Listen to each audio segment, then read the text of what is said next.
الله محمد رسول الله محمد رسول الله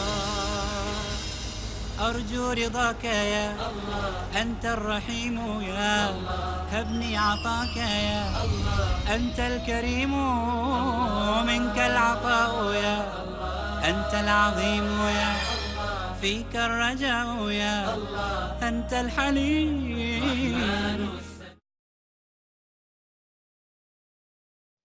Assalamu alaikum wa rahmatullahi wa barakatuh. How is everyone this morning? What is today?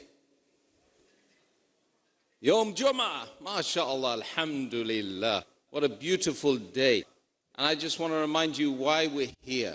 So today is day 2 of the Dubai International Peace Convention, as presided over by the Honorable Sheikh Mohammed bin Rashid Al Maktoum. May Allah subhanahu wa ta'ala have mercy on his soul. Ameen. And may Allah subhanahu wa ta'ala have mercy on all of the people that have been part of putting together this wonderful conference. Ameen. May Allah subhanahu wa ta'ala give them Jannat al-Firdaus al-Ala. Ameen. And may Allah subhanahu wa ta'ala give all of you Jannat al-Firdaus al-Ala. Ameen. At least say Ameen for that bit, guys. It's important, right? So alhamdulillah, like I said, today is day 2. But today is really all about establishing justice. And the message of the first session will be about justice. Subhanallah. Without justice, one simply cannot have peace. The conditions of peace are about justice. I think you'll all agree. Do you all agree? Good. So all of you just stand up for 1 minute. Just stand up for justice. Stand up. All of you. I don't want anyone sitting down, because you're sitting down, that means you don't want justice, right? Now turn to your right. Now turn, no, don't do that. Turn back. Turn back.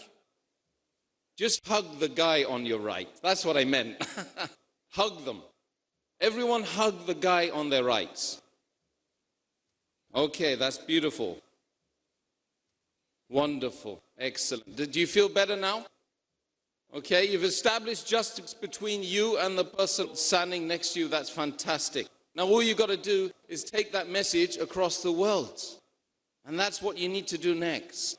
And in order to tell you how to do that, the next speaker is going to engage with you on that topic. Okay, so MashaAllah, Sheikh Abdul Bary Yahya is the next person who will preside over this event and run this session. And he was born in Vietnam during the Vietnam War. So he knows all about injustice. But you know, very soon afterwards, he migrated to the USA with his family. He grew up in Seattle, in USA. After completing his primary and secondary education, he traveled and began his studies at the Islamic University of Medina, MashaAllah, in Saudi Arabia, if you didn't know. And upon graduation from the Islamic University and the College of Sharia, that Abdul Bary Yahya returned to Vietnam and Cambodia, where he became a teacher and the director of the Revival of Islamic Heritage Society in Cambodia, and the Al-Qura charity organization in Vietnam. He currently resides in Seattle with his family and is an instructor for Al-Maghrib Institute. He currently is the Imam and spiritual leader and advisor of the Masjid Jam' al-Muslimin in Seattle in the USA, and he is with us today. So without further ado, first of all, brothers, sit down. Sisters, sit down. And let's invite the Sheikh, our mentor, to the stage for this first session. Assalamu alaikum wa rahmatullahi wa barakatuh.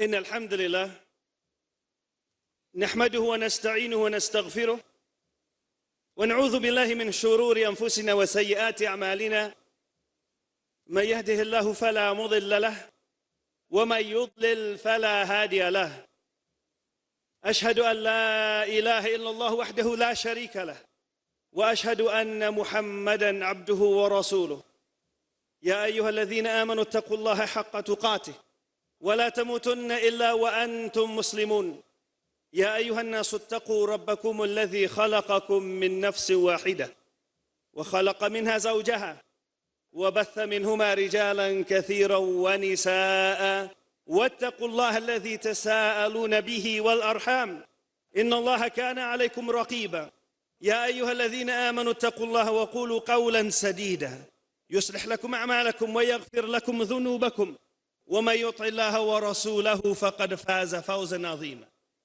أما بعد فإن أصدق الحديث كتاب الله وخير الهدي هدي محمد صلى الله عليه وسلم وشر الأمور محدثاتها وكل محدثة بدعة وكل بدعة ضلالة. The Messenger of Allah صلى الله عليه وسلم, he said, من قرأ الكهف في يوم الجمعة أضاء له من النور ما بين الجمعتين. The Messenger of Allah صلى الله عليه وسلم said in this hadith in Al-Mustadrak by Al-Imam Al-Hakim, and the hadith is authentic. The Messenger of Allah صلى الله عليه وسلم said, whoever recites Al-Kahf, who recites Surah Al-Kahf on the day of Jum'ah, on Friday, أضاء له من النور ما بين الجمعتين.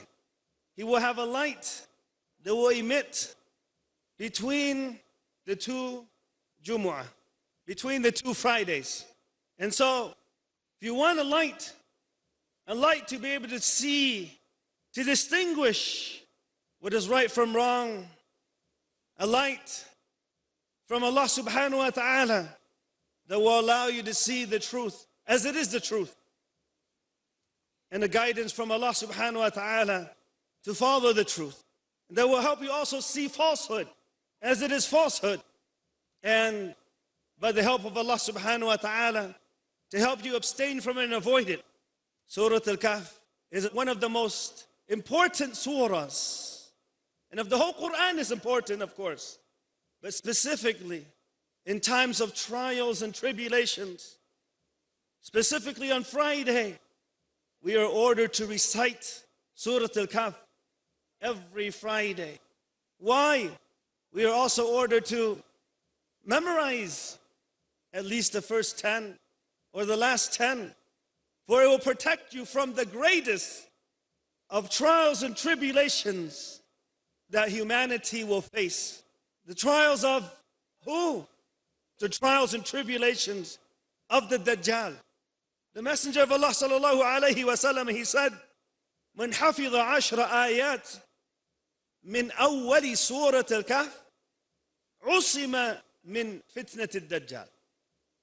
Whoever memorizes the first 10 verses, in another narration, he said the last 10 verses, he will be saved and protected from the trials and tribulations of the Dajjal. The greatest trial, the greatest test that humanity will face, a time of great injustice, a time of great tests, a time of great calamity, a time in which humanity has never faced such trials before. So much so that every prophet and messenger of Allah, every prophet has warned his people about the Dajjal. And if you memorize it, memorize the first 10 verses or the last 10, and it's best to memorize the whole surah if you're able to. But if you memorize the first or last, then you will be saved, inshallah, from the trials and tribulations of the Dajjal. So what does Surah Al-Kahf have to do with the Dajjal? Well, as I mentioned, the Surah Al-Kahf is a guidance for us, a light for us. It is also a manual on how to live in difficult times, in times in which there will be no peace, in times in which humanity will face its greatest test. Allahu Akbar.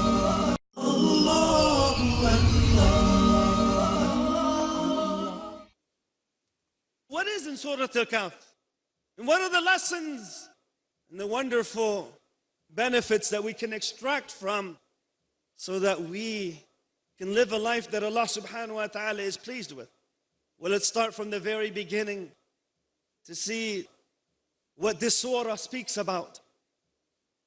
Allah subhanahu wa ta'ala starts off بعد نعوذ بالله من الشيطان الرجيم بسم الله الرحمن الرحيم الحمد لله الذي أنزل على عبده الكتاب ولم يجعل له عوجا.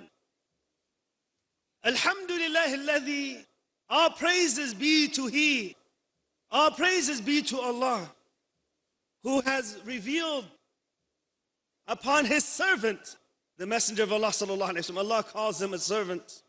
And so this, from the very beginning, we realize the importance of revelation, the importance of guidance from Allah, the importance of living according to the word of Allah subhanahu wa ta'ala, the teachings in the Quran and the Sunnah of the Prophet Mohammed sallallahu alaihi wasallam. Because it is wahi, it is revelation from Allah. And the greatest blessing is the blessing of guidance. So we say, Alhamdulillah alladhi anzala ala abdihi al-kitab, who has revealed upon His servant. And the level of servitude, abd. When you say someone is a servant of Allah, it is a praiseworthy statement. In fact, it is the most praiseworthy of statements that Allah subhanahu wa ta'ala can bestow upon His servant. When He says, a servant of Allah, that He has revealed this book in which therein, وَلَمْ يَجْعَلْ لَهُ عِوَجًا, and He has not made therein any deviancy. In other words, if you want to hold on to be upon the truth, follow this book, the Quran, follow the revelation of Allah subhanahu wa ta'ala. For indeed, Allah created us, and He knows what's best for us, and He wants what's best for us, and He's more merciful towards us than we are merciful towards ourselves. So when Allah subhanahu wa ta'ala has ordered us to do something, it is best that we follow of it as much as we're able to. For Allah knows what's best for us, and He says, أَلَا يَعْلَمُ مَنْ خَلَقَ وَهُوَ اللَّطِيفُ الْخَبِيرُ. Does He not know whom He has created? And He's the all subtle, all aware. Allah has created us, and so He knows what's best for us. And when you live according to the rules and regulations that are set by mankind, then there will be injustice. Because there will be people who will influence others who are making these laws, and they will take advantage of their influence, and then there will be oppression. But with the law, with the ruling of Allah subhanahu wa ta'ala, with the Quran and the Sunnah, there is complete justice. And so Allah subhanahu wa ta'ala, from the very beginning of this surah, orders us and reminds us to hold on to the Sunnah. For indeed, as the Messenger of Allah sallallahu alaihi wasallam has said, I have left you with two things that if you were to hold on to it, then you will never stray. You will never be deviant. Kitabullah, the book of Allah, and my Sunnah, the Sunnah of the Prophet Mohammed sallallahu alaihi wasallam. And also, we are living in a society in times in which there's so much distractions. There's so much people telling you that you need this and you need that. The distraction of the dunya, Allah reminds us. And He says, إِنَّا جَعَلْنَا مَا عَلَى الْأَرْضِ زِينَةً لَهَا لِنَبْلُوَهُمْ أَيُّهُمْ أَحْسَنُ عَمَلًا. Indeed, we have made that which is on earth as an adornment for it, that we may test them, that Allah may test us. Why? To see who is ayyuhum ahsanu amala, who is best in deeds, meaning who is best in pleasing Allah subhanahu wa ta'ala, and in doing those deeds that are most sincere to Allah, and deeds that are most correct according to the way that Allah wants us to worship Him. So this world, the worldly life that we are living in, it's a distraction and it's temporary. And we're living in a time in which there is so much materialism, to the point where people nowadays are buying things they don't need, with money they don't have, at a price they can't afford, to impress people they don't even like. You know, I'm from America, and they say that the average American sees 3,000 advertisements. 3,000 times they are telling you to buy this and buy that, even though you do not need it.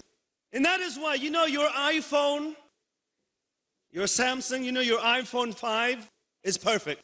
It's perfect until the iPhone 6 comes. Then it's not perfect anymore. Whether you need it or not, you want the next one, but do you really need it?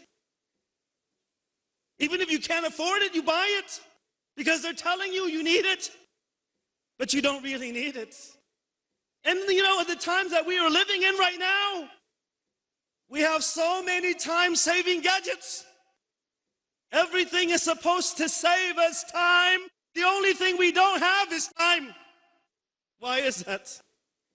Well, Allah subhanahu wa ta'ala in Surah Kahf is reminding us of the trials and tribulations of the dunya also. And He reminds us through a couple of stories to try to make sure that we understand these trials and tribulations. And the first story that Allah subhanahu wa ta'ala relates to us in this surah is about a group of pious young men. And you know, Allah subhanahu wa ta'ala tells the best of stories. Allah tells the best of stories in the best way. So you know, at the beginning of a story or of a movie, I'm not advocating or advertising that you watch this and watch that. No, I'm just giving you an example. Sometimes a person sits down and the movie begins and it starts with people running, and you have no idea why they are running. And dogs are chasing them. Dogs are chasing them. And all of a sudden you hear police sirens going off. And then there is a gunshot. And a man comes across the screen with one patch on one of his eyes. And then two people are having breakfast. The next scene, you say, what was all of that about? But it got your attention. If you watch the whole movie, then you find out who they are. So that's how they start. You know, like in Hollywood or Bollywood or whatever it is, to get your attention, they have copied the method from the best, from the Quran. Allah subhanahu wa ta'ala starts off with a group of men trying to escape. Allah subhanahu wa ta'ala says, إذ أوى الفتية إلى الكهف فقالوا ربنا آتنا من لدنك رحمة وهيئ لنا من أمرنا رشدا. إذ أوى الفتية. And remember when a group of men, they sought refuge in a cave. I mean, they're running to the cave. They're escaping something we don't know. But they are supplicating to Allah with the fullest of conviction and devotion. And they say, Rabbana, O our Lord, Atina min ladunka rahmah, have mercy upon us. وَهَيِّئْ لَنَا مِنْ أَمْرِنَا رَشَدًا, and prepare for us from our affair right guidance. They are seeking help from Allah, and they are escaping something we don't know. Who are these men? We do not know.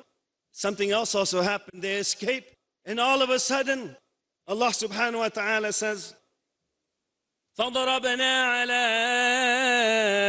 آذانهم في الكهف سنين عددا. So we cast a cover of sleep over their ears within the cave for a number of years. And then all of a sudden these men, they fell asleep.